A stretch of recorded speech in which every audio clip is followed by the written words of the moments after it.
உங்களை எத்தனை பேர் நான் கேட்குறேன், இந்த வாய்ஸ் அவுட் பண்ணுறவங்க எத்தனை பேர் நாய் வளர்க்குறீங்க? அந்த நாய் வெளியில் கூட்டு போய் வாக்கிங் கூட்டு போனால் அந்த பூப்பை நீங்களே க்ளீன் பண்ணுறீங்க இல்லை இல்லையா? இது யாருக்குன்னா என்ன, கவர்மெண்ட் தான் ஆள் வச்சுருக்காங்களே, அவங்க க்ளீன் பண்ணட்டும் அப்படின்னு தானே நினைக்கிறீங்க?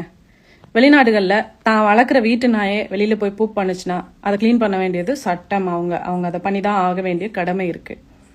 அதை அவங்க பண்ணுறாங்க. அதுதான் நம்ம நிறைய வெளிநாட்டு ஆளுங்க கிட்ட நம்ம கற்றுக்க வேண்டிய முதல் விஷயமே அதுதான். நம்ம வீட்டு டாய்லெட்டையே க்ளீன் பண்ண மாட்டோம், அதுக்கு ஆள் வச்சு க்ளீன் பண்ணிட்டு இருப்போம். அதை சரியாக க்ளீன் பண்ணலன்னா கம்ப்ளைண்ட் பண்ணுவோம். அது நம்மளோட கடமை. நம்மளோட டாய்லெட்ஸ், நம்மளோட வீட்டு விஷயங்கள் எல்லாமே க்ளீனாக வச்சுக்கிறது மாதிரி நம்ம நாட்டையும் க்ளீனாக வச்சுக்கிறதும் நம்மளோட கடமைன்ற பொறுப்பு ஒவ்வொரு மனுஷனுக்கும் இருக்க வேண்டிய ஒன்று. ஸோ ப்ளீஸ் ஹைஜீன் அப்படிங்கிறதுக்கு ஒரு இம்பார்ட்டன்ஸ் கொடுங்க. நாளைக்கு இந்த வைரஸ் ஸ்ப்ரெட் ஆகலாம், வேற ஏதாவது நோய் வரலாம். இந்த நாய் கடிச்சு சாகிறவங்களோட வீடியோஸ் நிறைய பார்த்துருக்கோம். நம்ம நிறைய பேர் நாய் மாதிரியே குலைச்சிட்டு இருப்பாங்க. நிறைய பேர் ஃபோன் அடிக்ட்ஸ் இருக்காங்க.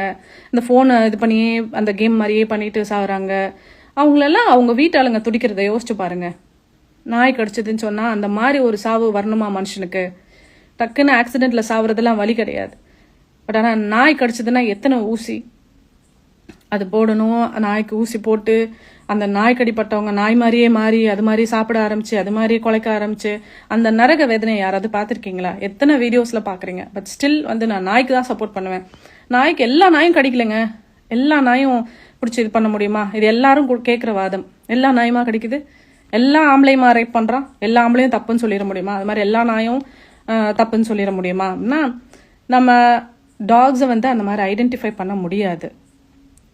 அதனால அவங்களோட சேஃப்டிக்காக நம்ம இதை பண்ணணும். நம்ம அவங்க சேஃப்டியை நினைச்சா இது நம்ம இவ்வளோ பெரிய இஷ்யூ ஆக்க மாட்டோம்.